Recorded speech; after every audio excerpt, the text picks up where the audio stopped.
এটা হলো ডিএলএড আমার ফাইনাল খাতা, এক্সটার্নাল ফাইনাল খাতা।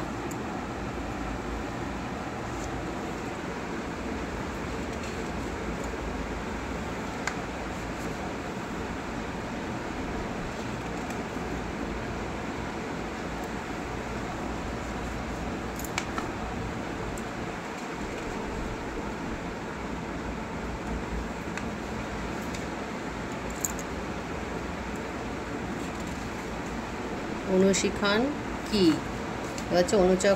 অনুশীলন চক্র, তার সুবিধা আর অসুবিধা। অনুশীলনের বৈশিষ্ট্য, তারপর আচরণাঙ্গ, সবকটা আচরণাঙ্গ 5টা, তারপরে সূচিপত্র। সূচিপত্র এখন পৃষ্ঠা নাম্বার দেয়নি কারণ সবে শেষ করলাম। এবার শুরু হচ্ছে স্কিলগুলো সব। সমন্বয় সাধন, প্রথম সমন্বয় সাধন করেছি আমি 7ম শ্রেণীর। আঁকা ও লেখা একটা কবিতা, মৃদুল, কবি মৃদুল।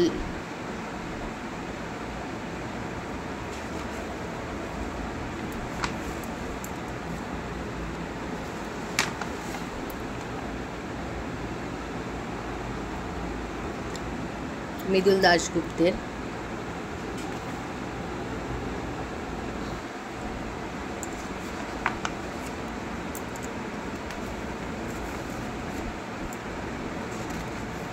তারপর হচ্ছে শিশু কেন্দ্রিক। শিশু কেন্দ্রিক আমি ইংলিশে করেছি।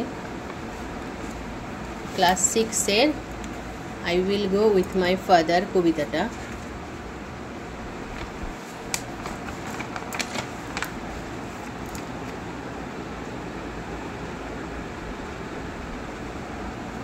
এই ছবিটা দিয়ে আমি ডেমো দেব, তাই ছবিটা এখানে দিয়েছি।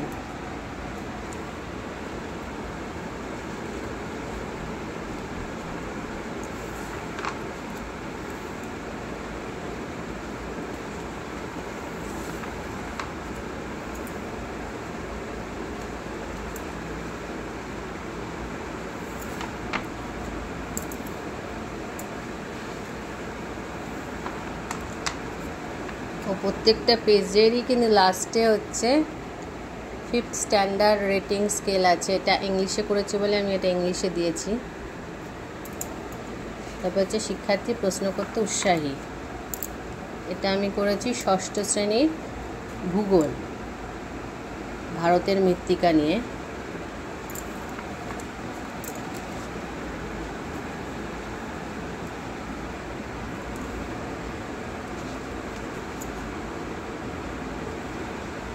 আমি এখানে ভারতের মৃত্তিকা নিয়েছি, কালো মাটি, লাল মাটি আর মরু অঞ্চলের মাটি, এবং সেগুলো এই ম্যাপের মাধ্যমে দেখিয়েছি কোথায় কোথায় হয়, কোথায় কোথায় আছে এগুলো।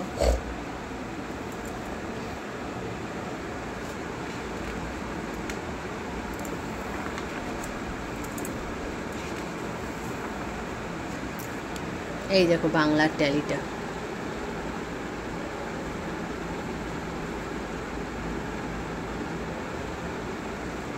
তারপর হচ্ছে শিক্ষার্থীর পর্যবেক্ষণ করার ক্ষমতা বিকাশের দক্ষতা, এটা নিয়েছি আমি 7ম শ্রেণীর পরিবেশ ও বিজ্ঞান থেকে ফুল।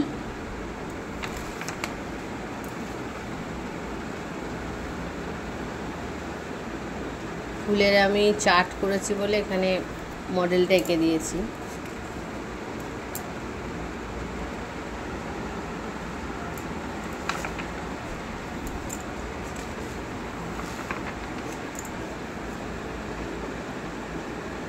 আবার সেই রেটিং স্কেল বাংলাতে। তারপর শেষ স্কিল হচ্ছে শিখন পরিস্থিতির সঙ্গে কৃতকলা শিল্পের সংযোগ স্থাপনের দক্ষতা, এটা নিয়েছি আমি 3য় শ্রেণীর জোড় বিজোড়। জুতো মোজা কিনে,